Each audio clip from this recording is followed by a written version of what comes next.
Hello बच्चों, कैसे हो आप सब। चलिए एग्जाम सीरीज में आज स्टार्ट करते हैं हीट का एक नया क्वेश्चन।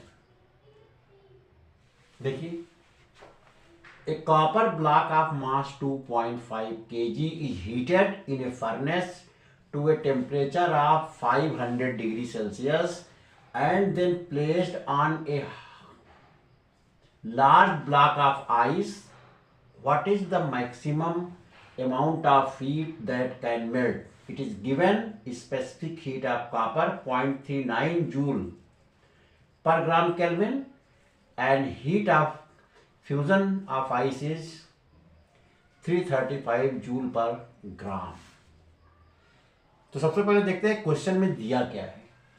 एक copper block of mass 2.5 kg। हमारे पास एक कॉपर का ब्लॉक है और उसका मास है 2.5 kg। Heated in a furnace, इसको हम लोग एक फर्नेस में डाल देते हैं, एक भट्टे में डाल देते हैं, उसको हीट कराते हैं। कहाँ तक? To a temperature of 500 degree Celsius. कब तक हीट कराते हैं? कि जब तक उसका टेम्परेचर 500 डिग्री सेल्सियस नहीं हो जाएगा। And then placed on a large block of ice. उसके बाद उस हीटेड कॉपर ब्लॉक को हम प्लेस करते हैं एक बड़े आइस ब्लॉक के ऊपर। What is the maximum amount of ice that can melt? तो इस हीटेड कॉपर ब्लॉक से आइस का कितना अमाउंट मेल्ट हो सकता है, ये हमको पता करना है। तो पहले क्वेश्चन को ध्यान से देखते हैं। हमने कॉपर ब्लॉक को हीट किया, यानी कॉपर ब्लॉक जितने हीट को ऑब्जर्व करेगा वो उतनी ही हीट को ट्रांसफर कर देगा आइस को, और उसी हीट से आइस जो है वो मेल्ट हो जाएगा। यानी कि हमको पहले ये कैलकुलेट करना है कि how much amount of heat absorb by the copper block when it is heated up to 500 degree Celsius. तो means you can apply the formula Q is equal to ms delta T। And after that, when this block is placed on ice block, then this heat will be transferred to the ice block.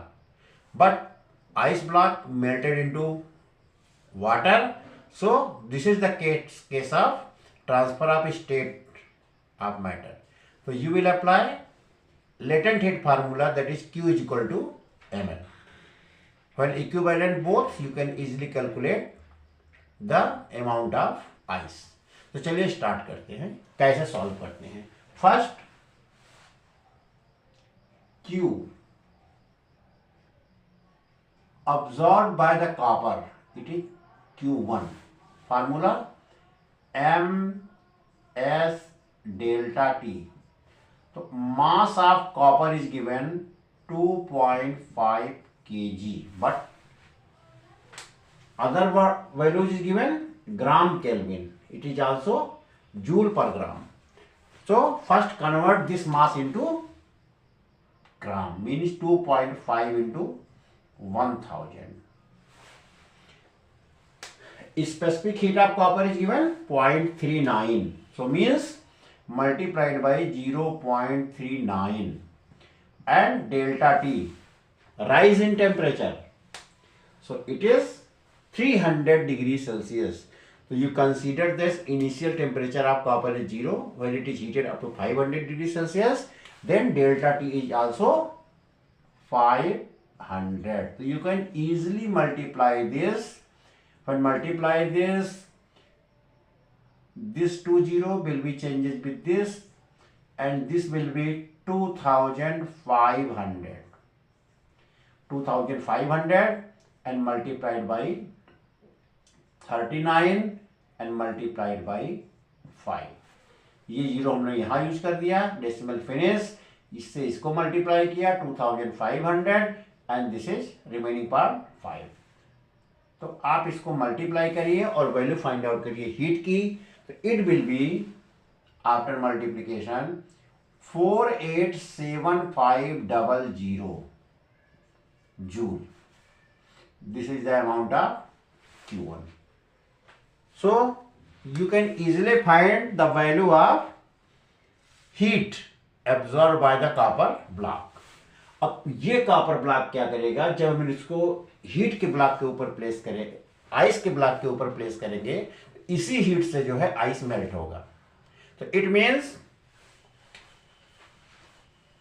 If mass of ice is small m dash, then this heat also will equal to m into L, means m dash into L. What is required? m dash.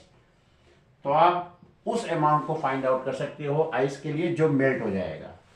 m dash is equal to Q1 upon L। Q1 की value आप लाए हो 487,500 and divided by this value is 335. So you can easily divide this,